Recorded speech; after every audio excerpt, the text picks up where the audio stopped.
बढ़ते हैं सेकेंड सब टॉपिक की तरफ, जहां पर हम प्लांट डेवलपमेंट के बारे में जानने वाले हैं। जैसे कि हमने पहले भी बात की थी कि जो प्लांट्स होते हैं वो जर्मिनेशन से लेके सेनेसेंस की तरफ जाते हैं और इस पूरे प्रोसेस के दौरान उनके अंदर कई तरीके के चेंजेस देखने को मिलते हैं।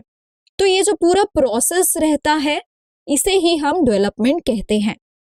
Development is a term that includes all the changes that an organism goes through during its life cycle from germination of the seed to the senescence. यहाँ पर अपने सामने हम देखने वाले हैं एक सीक्वेंस जहां पर हम एक प्लांट सेल की पूरी डेवलपमेंट के बारे में जानेंगे। तो सबसे पहले हमने बात की थी कि जो मेरिस्टेमेटिक सेल्स होते हैं वो रूट और शूट एपेक्स पे प्रेजेंट रहते हैं।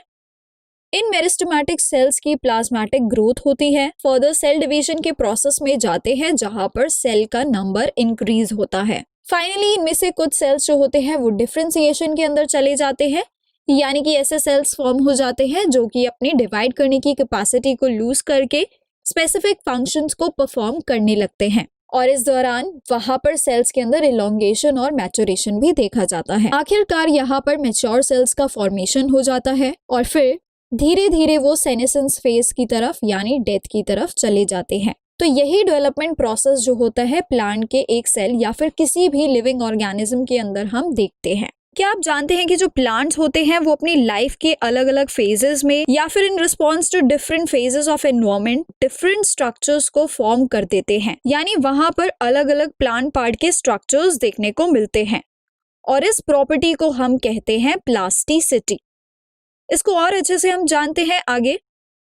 यहाँ पर आप अपने सामने कोरिएंडर लीव्स देख रहे हैं। तो आप यहाँ पर देख सकते हैं कि जो ये कोरिएंडर लीव्स हैं वो यंग एज में कुछ इस तरह दिखाई देती हैं और जैसे जैसे वो मैच्योर हो जाती हैं तो वो कुछ इस तरीके की दिखती है, यानी कि हमें एक ही प्लांट के अंदर एक ही प्लांट पार्ट में अलग अलग स्ट्रक्चर्स देखने को मिल रहे हैं और ये हो रहा है उसकी मैच्योरेशन के दौरान। यानी ये जो कोरिएंडर प्लांट है वो अपनी लाइफ के डिफरेंट फेजेस में डिफरेंट स्ट्रक्चर्स को शो कर रहा है, यानी कि यहाँ पर हमें हेटेरोफिली दिख रही है। इसी को हम कहते हैं प्लास्टिसिटी, यानी हेटेरोफिली एक प्लास्टिसिटी का एग्जाम्पल है। यहाँ पर आप देख सकते हैं हेटेरोफिली इन कोरिएंडर लीफ। हमने देखा कि डिफरेंट फेजेस ऑफ लाइफ में हमें कुछ अलग अलग स्ट्रक्चर्स देखने को मिले। जुवेनाइल लीफ कुछ इस तरह दिखाई देती है और मैच्योर लीफ कुछ इस तरह। इसी प्लांट प्रॉपर्टी को हम कहते हैं प्लास्टिसिटी। प्लास्टिसिटी ना केवल सिर्फ लाइफ के फेजेस में देखी जाती है बल्कि कुछ एनवायरमेंटल कंडीशंस की वजह से भी प्लांट्स के अंदर अलग अलग स्ट्रक्चर्स फॉर्म हो जाते हैं।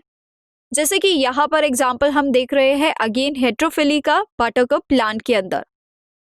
तो यहाँ पर ये जो पर्टिकुलर लीव्स है ये पानी के अंदर रहती है, सबमर्ज रहती है, इसलिए इन लीव्स का स्ट्रक्चर कुछ इस तरीके का दिखाई देता है। वहीं ये जो लीव्स रहती है वो पानी के ऊपर रहती है और इनका स्ट्रक्चर पहली वाली लीव से एकदम अलग है।